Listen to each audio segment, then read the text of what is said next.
The Johari window is designed to give you a better understanding of yourself and other people in the communication between you. The Johari window was published in 1955 by the two psychologists Joseph Luft and Harry Ingham. The model is a communication window that consists of 4 quadrants. There are 2 dimensions in the model. Others, what is known by others about me, and respectively what is not known by others. They know that I never drive a car. They do not know that it is because I have lost my driving license due to drunk driving. As well as myself, what is known by myself and what is not known by myself. I am aware that I do not like holding speeches for large gatherings. However, I am unaware that I am touching my hair when I am saying something. From the 2 dimensions, myself and others, appear 4 quadrants. The lines dividing the 4 quadrants are like window shades. They can move as an interaction progresses. The open quadrant is what is known by myself and known by others. The blind quadrant is what is known by others but not known by myself. The hidden quadrant is what is known by myself but not known by others. The unknown quadrant is what is not known by myself and also not known by others. Now we shall review how each of the quadrants must be understood. The open quadrant represents things that are known by myself and are known by you. I know my name, and so do you. If we have been introduced to each other, it is factual information. But the quadrant can also contain feelings, desires, and needs. In the beginning, we know each other. The quadrant is not very large, since there has been little time to exchange information. But the longer we know each other, and the more confidence we have in each other, the more the window shades move down or to the right. We know more about each other. You know more about me. The blind quadrant represents things that are not known by myself but are known by you. You may have noticed that my eye contact seems to be lacking in our ongoing conversation, or that I am interrupting you in your sentences. It's a bad habit from my side which makes the communication between us difficult. If you choose to tell me, it becomes part of the open quadrant. The window shade moves to the right, enlarging the open quadrant's area. But if you don't say anything, it remains unknown to me, and it stays as part of my blind quadrant. You know it, and I do not know it.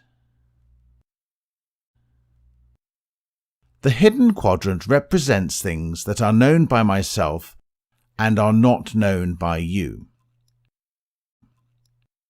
For instance, I love dark chocolate.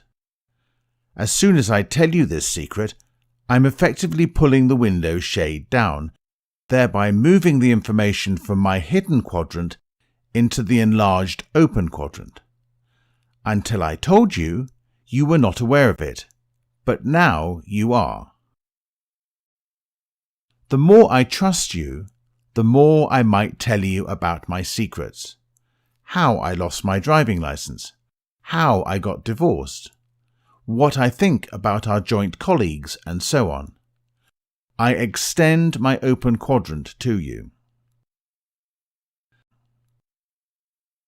Some people have almost nothing in the hidden quadrant. they publish all their intimate details online on social medias such as Facebook. The unknown quadrant represents things that are neither not known by myself nor by you. So it's actually hard to come up with examples, but I will try. I was aware that I did not like to hold speeches for large gatherings. I later found out that this was due to lack of self-confidence on my part. I simply could not imagine that I could say anything that might interest a large group of people at once. Neither I nor others knew that this was the reason for my fear about holding speeches. It is widely believed that we need to expand the open quadrant as far as possible. It provides a better communication between us. We believe disclosure to be good for the soul. At least that's the impression one gets after reading Freud. However, my common sense tells me that others should not know everything about me, and I don't want to know everything about others. But here are some examples of how to expand the open quadrant. I can make a part of the blind quadrant into a part of the open quadrant.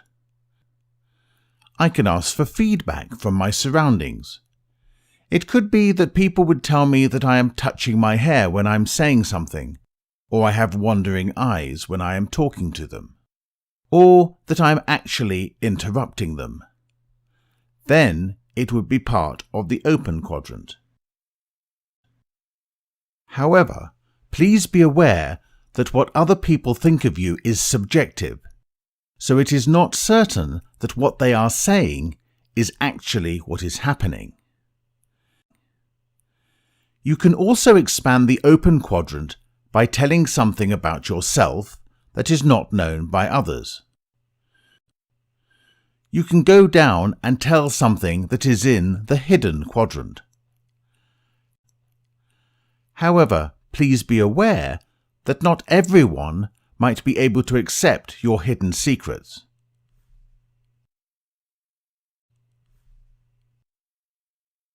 I received some advice when I was working abroad. Never say anything about politics, race, or religion. This rule is probably true in most cultures. You are definitely more likely to win a promotion if you have not told your boss about your alcohol and mental health problems. So if you must tell your secrets to someone, you have to choose that person very carefully. You can also expand the open quadrant into the unknown quadrant.